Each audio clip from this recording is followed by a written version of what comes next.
Welcome to the Navigating Dental Insurance Podcast, where we don't take from insurance companies. Here are your hosts, Mr. Jordan Comstock and Mr. Ben Tuine. This podcast is sponsored by BoomCloud Dental Membership Software, www.boomcloudapps.com, and Veritas Dental Resources, www.veritasdentalresources.com. Enjoy the show. Welcome to another exciting episode of the Navigating Dental Insurance Podcast. I am your co-host today, Jordan Comstock, and with me on the line, I got Mr. Ben Tuine. Ben, what's up, man? What's up, Jordan? I can't believe you drove into work today. It is snowing like crazy. This is like... It's like the worst snow day ever this winter. I love it. I hate it. I don't love it for the people that... This morning, I turned on the news, and there's already like 300 plus accidents. I don't know why. Really? It's just when it snows, people need to slow down or not drive, you know? Yeah. But it's a crazy morning. But. I thought about not coming to the office today, but then like in my home office, I've got all these guitars on the wall that just tempt me. I'd probably just be so distracted.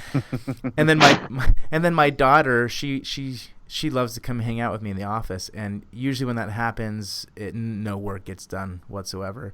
And as I was telling you, Ben, I got this new office, right? I just built this new office in my basement specifically for like working on snow days, and I'm like, I'm not going to work here today.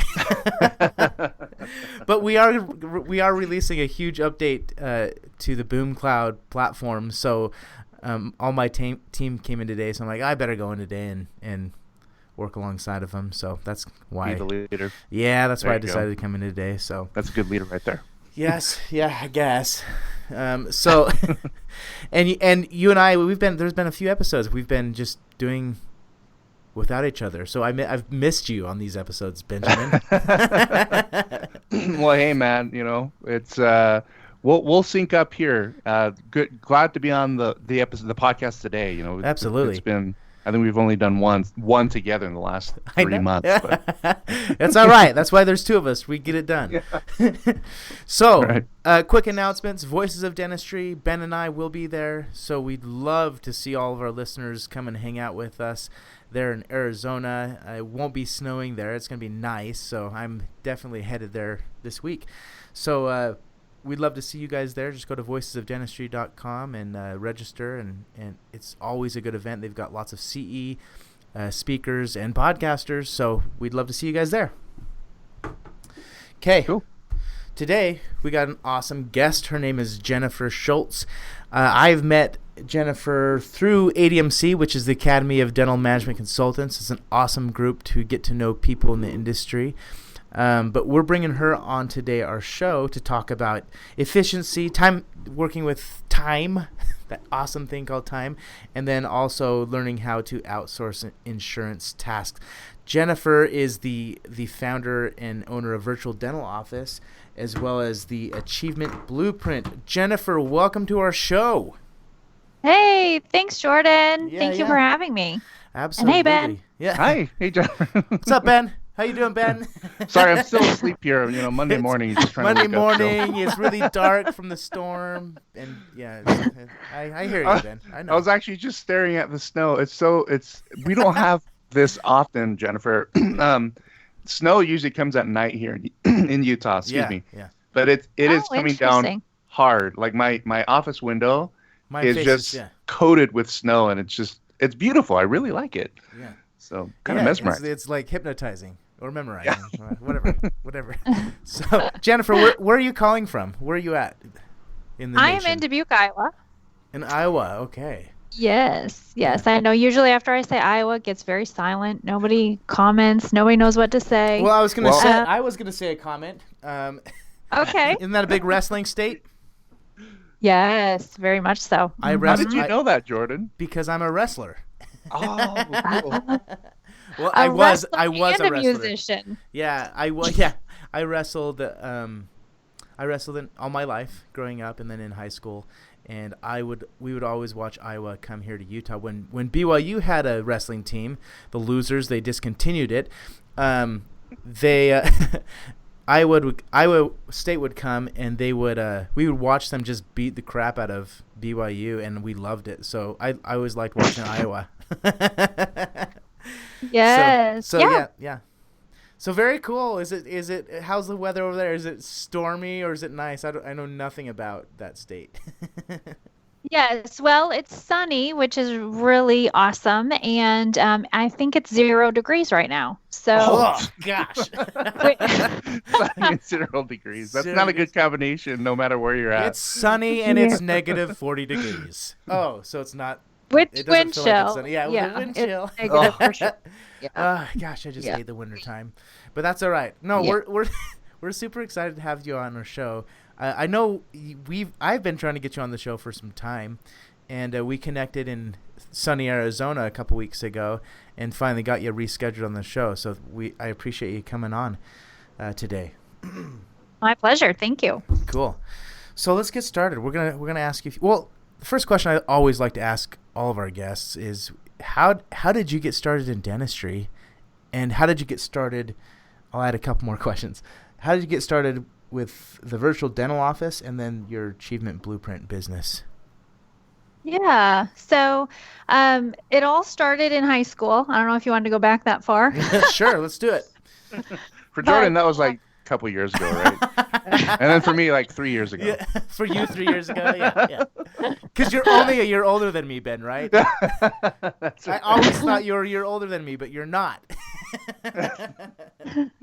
Sorry, Jennifer. Go ahead. Jennifer, go ahead. No worries. I'll make it quick because it's been more than 3 years since I was in high school. But I was going to be a nurse, and my aunt said, "Don't be a nurse because you'll work nights and weekends." And she said, "Be a dental hygienist. They have Fridays and weekends off." Yeah, so smart strategy. I was like, "Done." Yeah. Perfect. Yeah. Love it.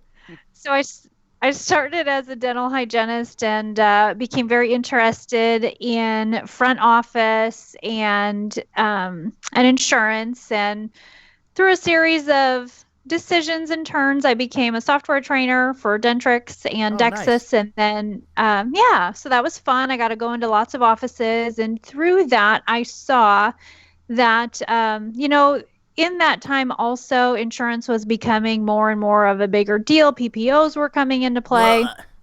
Sorry. Yeah. Sorry. And people were...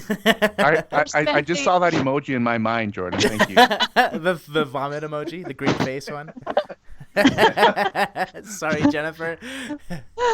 So it was very apparent to me that what was missing was the customer service, because we were spending more and more time on the phone and what I call giving our patients the finger, right? They walk in, we put up the pointer finger because we're on the phone with insurance companies. You don't want to hang up because we've been on the phone already for 20 minutes. We've been on the phone for hours or 20 minutes. Yeah. Yes. For a very long time, let's just agree on that. And definitely I've walked into not only just other businesses that are kind of do the same thing where you walk in and you're like, are you guys going to like say at least like, hey, I'll be off in like 1 minute and I'll help you, at least that. But I've been into a few offices that they just kind of ignore you, and that's exactly what it is. Here's the middle finger. No, they don't give them the middle finger, Jordan. They give them like the pointy finger face towards them, right? Just 1 minute. Oh, the middle finger. Oh, I was thinking it was the middle finger. No. No. Well, it feels like the middle finger. Yes, exactly. Feels like the middle finger is the pointer finger. Yeah. I actually maybe went I've to the just been medical flipped doctor off too recently. much. So anytime somebody says anything about fingers, I just assume that it's flipping off. Yeah, no. Not always. I'm just messing with you guys. Yeah, it's hilarious. Sorry, keep well, going. now some offices have that sign, right? And they don't look at you, right? If they're not giving you the finger, then they don't make eye contact, which then you're supposed to know that they're on the phone even though they're not talking, right? Yeah. And so now some headsets and they have a sign that says, if this is blinking, it means I'm on the phone. Oh, are you serious? Yeah. Wow. I feel like we're just getting so far away from really why we're there, which is to help people. Yeah. Did you experience that in the medical office that you're that you went to? You were making a comment about that, but we rudely interrupted you with some laughs. I'm so sorry. Yes. It's yes. my fault. Last time I went to the medical office is when I was trying to decipher, okay, are those lights blinking? And I can't really see because her head's turned and she's not looking at me. And I have this whole dialogue going on in my head. And really all you want when you walk up to a desk is for someone to say hi and look you in the eye, right? Yeah. And just a smile. But instead it was this awkward silence as I'm trying to figure out what is actually going on. Is she ignoring me, or, can she just make those lights blink when she doesn't want to do her job? I didn't know what was going on. I don't want to talk today. Just turn on the lights. It's an easy way to do it. Yeah, that's an easy way to do it. Yeah. Yeah. So I started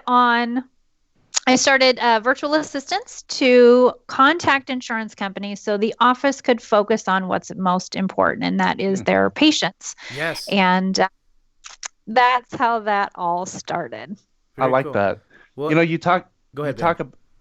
Sorry. So you talk about team members' times. Like I normally don't spend time with my clients in person. But this last week I was invited and asked by one of my clients to come out to their office, and I spent 3 days with them. And I got to tell you, this office is so darn efficient. Patients would come in. There was always somebody up front. Everybody was cross-trained. But practice management consulting is not my thing. I went up there to do insurance stuff with them and help them with a specific insurance issue that they wanted to implement. But as I observed them, I was like, wow, this office is so well trained. Essentially, what it boiled down to is that everybody was using their time wisely. I was the only one that had a cell phone in the office. The only one that actually was using a cell phone. But behind. Were you playing a game? You're playing a game. Huh? You're like, I'm just gonna take a quick break and play Facebook. Yeah. Scroll through Facebook. I'm just teasing. So Jennifer, when it comes to people's time, like what's your recommendation on where people should spend their time as team members in an office? Like what's the best way? How should they prioritize or spend their time in an office so that they don't run into situations where patients come in and nobody talks to them? Yeah, good question. So I think we do such a good job with doctors and clinical team members as far as having them focus on the tasks that are the highest and best use of their time, the tasks that no one else can do.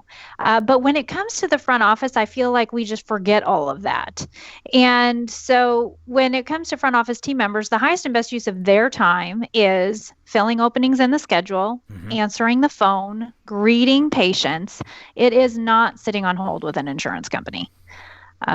And so that is something that while you do need to be trained because of the codes and the nuances of dentistry, it's not something that time should be spent from someone at the front office because they have lots of other things that are demanding of their time. And unfortunately, once we call an insurance company, we do not want to hang up because we've already been on hold for so long, which just means that all of these other very, very important tasks are getting pushed to the side.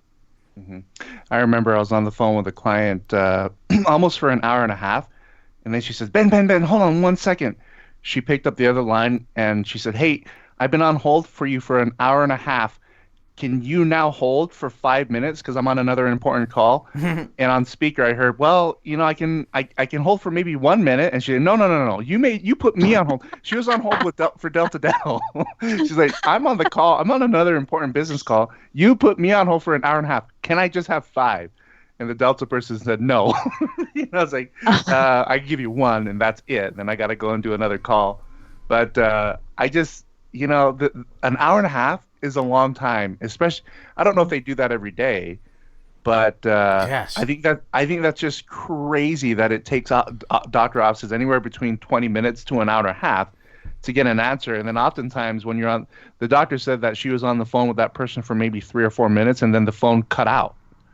And her suspicion was that the insurance rep hung up on her. Whoops. Well, it seems like, when you call just any really support line now and they're like, hey, like I called my bank the other day and they're like, hey, we're all busy right now, but we'll call you back in the order you've called. Like, why don't they just do something like that where you're like, yeah, I'll just put my number in here and they'll call me back when they have time.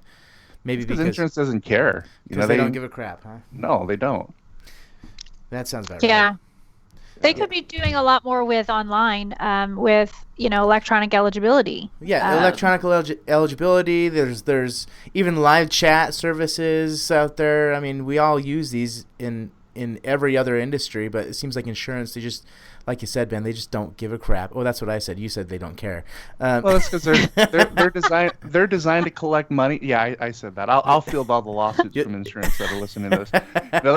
They're designed to collect money and not pay it out. Of course, that's the business model. Oh, yeah. And so all these different roadblocks, a lot of people are like, why can't insurance be more efficient? It's like, they don't want to. The more efficient they are means more benefits patient will have access to. And their goal is to adjudicate those benefits. If you really think about it, for the dollars that people spend in insurance and the annual maximums that you get, if everybody, even if half of the people use their annual maxes every year, it would put insurance carriers out of business. Oh, yeah. So the only way they make money is if they deny claims. And then throw all this red tape on practice and say, you can't do that. Exactly. So, yeah. Crazy. Sorry, we're going off on a tangent here, Jennifer. No worries. So the highest use of time is working with the patients, obviously, and then what are some? Is there like tips or techniques you share with practices on time management? Or am I just... Yeah, definitely. So when it comes to time management and front office, one of the biggest, I believe, misunderstandings is that they are in the business of collecting insurance information. We really need to start with the end in mind. And the reason that you're calling an insurance company is simply to close treatment and get the patient scheduled. In real simple terms. And so, but many offices, their design is to be really a library of insurance information, which for the most part is going to change the next year as well. So one of the things that offices could do to be more efficient. Will it change in a good way or a bad way? Always not so good lately. All right, just checking. Typically, yes, there's going to be a change in benefits, whether it be because the employer chooses another plan or whatever. For often, insurance benefits will change, or because people change jobs or go with their spouse's insurance because it's better than the other one they think, whatever it may be. But for the most part, I look at getting insurance benefit information good for 1 year. And then the next year, you're going to at least have to verify that it is the same plan and that nothing has changed. And so one of the first things that they can do is just be very intentional about what is the minimum amount of information that we need to present a decent estimate, not, $352.67. I'm like ballpark it, because the insurance company might pay on usual and customary. You're not going to know what that is. And when you give someone an exact estimate, that's what they're going to expect to pay. So we certainly need to set that expectation that the insurance company is making all the rules and the agreement is not between the dental office and the insurance company. And we're just trying to help the patient. And here's a ballpark figure. Yeah, I like that. I like the part about over the ballpark, but overestimating. Yeah. Because oftentimes what you see is when you underestimate, you have to chase the patient down for, even if it's 10 cents, the patients just get so angry. Yeah, yeah, totally. If you give them a credit of 10 cents, they're so happy. Oh, thank you so much. 10 cents? But I like that. 10 cents. Thank you so much for this 10 cents I can't use anywhere. So Jennifer, many practices are so busy, like what you mentioned in the beginning, where you walk into a dental practice and they're on the phone and they just put the finger up and make you sit down. And, it's so uncomfortable as a patient because in any business, when you're dealing with human nature, humans want the red carpet to be rolled out for them if they are the customer, no matter where you're going. In this case, as a patient, they want the red carpet to be rolled out for them. When offices are so busy, or even if they're not so busy, what indicators do you look at or do you recommend to a doctor when it comes to outsourcing insurance functions to another firm so that in the office they can focus on the patient? What do you look at, Jennifer? Yeah. The first one, when it comes to claim follow-up. So when we think about insurance tasks, when you accept insurance, you automatically are accepting tasks to be assigned to your team members in your office, or you're going to have to outsource. So when you accept insurance, you're going to have to file to the insurance company. You're going to have to determine how you're doing that via e-claims or paper. Then you're going to have to follow up on claims, because we know that a certain percentage is not going to be paid the first time. And then you're going to have to enter in the insurance payments and get benefits if that's something that you provide as well. So just by accepting insurance, you're already adding 4 big tasks to your list. Go ahead. Oh, I was just saying goodness. That's all I was saying. I'll just stand back a little bit ways from the microphone, so it's just like back in the background. Yeah, that's kind of annoying. Go ahead. Sorry, yes. I'm just commenting. No. I think it's something that sometimes we think is a given, but it doesn't necessarily have to be. And so it might be for your office, and that's okay. But just think of it that way, that, hey, if we're not accepting insurance, or if we're accepting less insurance because we're doing other things like, membership programs. Yeah, membership program. Then the amount of follow-up that you're going to have to do and the amount of tasks on your list is automatically going to be reduced. So for the practices that do accept insurance, though, you asked about key indicators. One is the amount of outstanding claims that are over 90 days old. That should be at or around 0. Wow. If it is not less than 5 claims, then that means that your team is probably focusing on patients and procrastinating that task, which I think is great and would certainly recommend. And that task needs to be completed every single week so that you can make sure you get your insurance payments in a timely manner, so that you can bill your patients in a timely manner. So when insurance claims are not all closed out, often team members will not bill the patient because they don't want to receive those calls. What did my insurance cover? I'm not going to pay this until my insurance pays. So making sure you get paid from insurance as promptly as possible is really important in keeping your AR down. Right. So that would be something that I would certainly recommend considering to outsource. When it comes to benefits, in addition to outsourcing benefits, here is the most efficient way to get benefits, and that is once per year get plan data information. And then for new patients as needed, if you already have the plan information, all you need is the history. When was their last prophy? When was their last exam? When was their last full mouth? Because you already have the plan information. So many times I speak with team members and they're like, no, we need, for every single patient, sometimes every time they come in, we want to get full benefits. That is a waste of time and money. It is. I mean, insurance is already costing your practice. Yeah. Do not get benefits for every patient every single time they come in. Use your use your practice management software to leverage that information. A single doctor practice only has typically 300 to 400 plans, which means you should only have to get full benefits 300 to 400 times a year. And after that, it's just history and eligibility. It's funny, when I mentioned that too to a group of doctors, they kind of stare at me with a blank look in their faces. And I think most of the concern is, I don't even know if my practice management program can even do that, where you're building just plan information per employer group. And then even the tiers, some employer groups have 3 to 4 different tiers.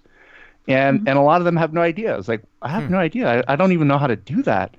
But correct me if I'm wrong, Jennifer. Don't all practice management programs allow you to do that very basic task of building employer information, all the way down to the And so you save a whole lot of time there. And I can tell you that I have many clients that do that, and it saves so much time on the other stuff that they do in the office, especially eliminating a lot of the phone calls to insurance, because they're not gathering the full employer details for every single patient. That's a lot of information to gather. So that's a good tip there. Thanks for sharing that. Yes, if offices actually implemented that one thing, it would save them thousands every year. Wow. Yeah. Yeah, it is a huge, it's probably tens of thousands actually, when you think about how much time you spend on the phone and then asking the same questions when you don't have to. The biggest piece to that is making sure that in your software, you are attaching patients with the same plan to the same plan. Right. That is what needs to happen, and that's a thing that often gets lost. But there are ways that you can make note in your software, depending on what software program you use, to make that more efficient, so you don't have to open the plan to see if it's one you called on. You can use all caps or put an asterisk after the group plan name, and that's when we know that that's been updated in 2019. Don't call on that plan again, just attach the patient. Awesome. So, okay, Jennifer, so tell us a little bit about the services your virtual assistants provide for. I'm assuming this is for the virtual dental office, since we're talking about virtual assistants. And then tell us a little bit about the Achievement Blueprint business as well. Yeah. After that. Okay. So the 4 services that our virtual assistants provide is getting patient benefit information and entering it into the software so that you can easily leverage that amongst multiple patients. And do they log into the practices software through join.me or some type of service like that? Or how does that work? Yeah, we use Screen Connect. Okay. And so that's how we log in. But we have access to the practice management software. Yes. Okay, cool. All right, keep going. All right. And then we can enter insurance payments into the software. We'll enter write-offs and make sure that all balances. And then all the practice needs to do is the deposit.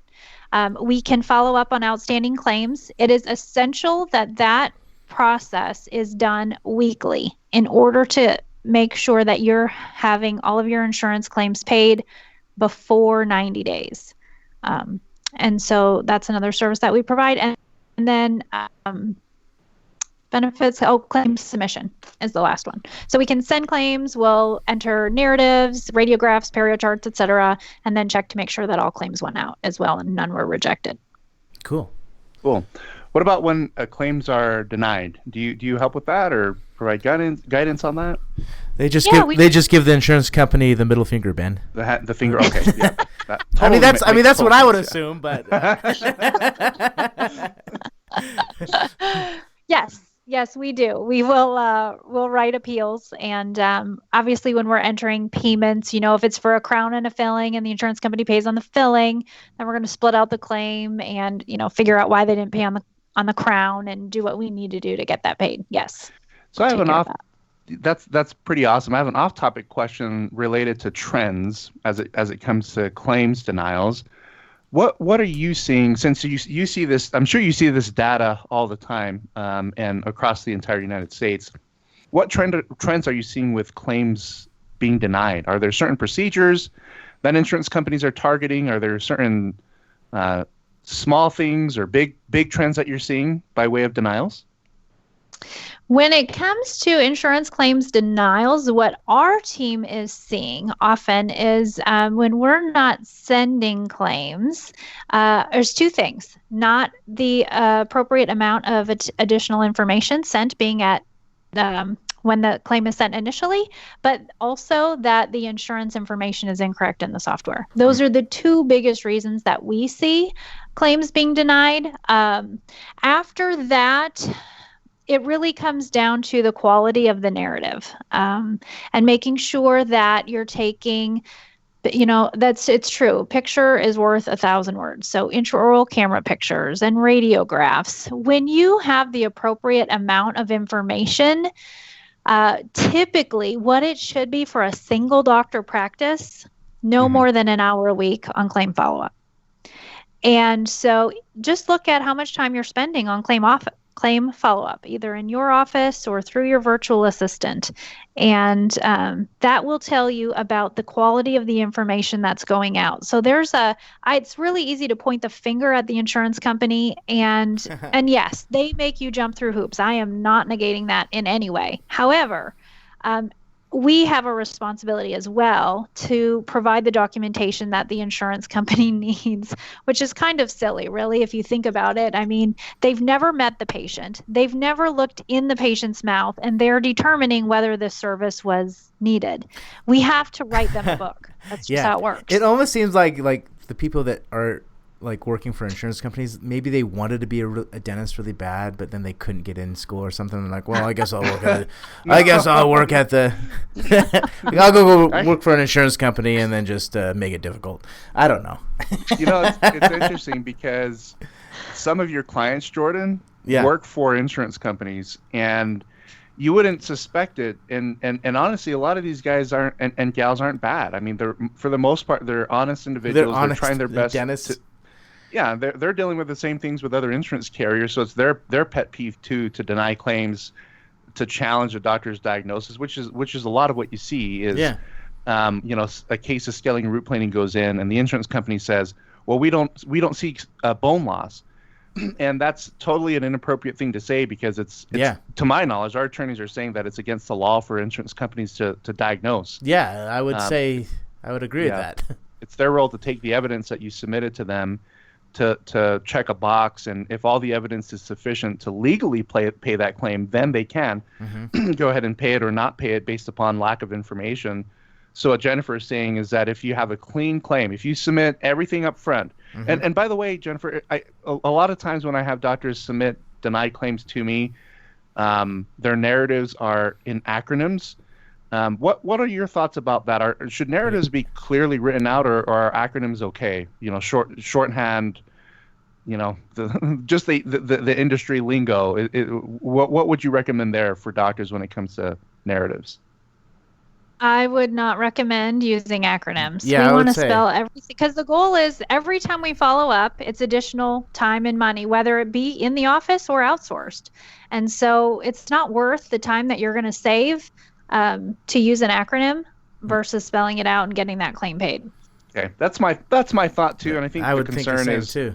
Yeah, the concern is, well, in Dentrix, I can only write so many characters. Well, come on, Dentrix. Space, but for longer narratives, wouldn't you just want to send them as an attachment? Yes. Okay. Exactly. That's my thought too. Again, I'm not an expert when it comes to practice management programs, but I am an expert when it comes to reading. if I'm in dentistry, if I don't understand clear communication, like the insurance company, I guarantee you they're gonna know the acronyms, but they're gonna be like, okay, boom, excuse to deny. Let's just claim we don't understand what this person's saying, and that happens so often. It's like, wow, that's interesting. Yeah. A simple little thing that a practice can do is just spell out, take a little extra time to spell out the words instead of use acronyms. And make the sentences understandable. I think oftentimes the narratives are rushed. But what you write in your own understanding is not a guarantee that somebody else reading it is going to understand it. Yeah. And that's, you and I, Jordan, we write articles all the time. I mean, I run articles through so many different people. Yep, likewise. And oftentimes when you're running, when I was going back to college, when a college professor would red mark your entire article, it's like, what? I spent hours writing that. Are you kidding me? You think they're insulting your intelligence, but they're not. They're just trying to help you. They're trying to give you an outsider's perspective on somebody else reading your article. They don't understand what you're saying unless you clearly write it out. And it's so true about narratives, is that you have to write them so that a fifth grader can understand them. Otherwise, there's going to be a potential excuse on the other side not to pay it or not to accept the narrative. Yeah. Mm-hmm. Awesome. Yep, exactly. Cool. So Jennifer, people listening to this, wanting to contact you to learn more, or even, I like the idea about outsourcing because I think many offices need that. How can they get a hold of you? Yeah, they can email me at Jennifer Schultz, that's SCHULTZ, at extradent, EXTRADENT.com. My direct line there is 317-991-1740. Awesome. And then for the Achievement Blueprint, tell us quickly a little bit about that, and then where people can contact you on that. Yeah, so the Achievement Blueprint, we have an online program that helps team members and doctors it helps them track their tasks, delegate to others, see who is responsible for what and by when. And then we also offer, virtual assistant hiring services for doctors as well.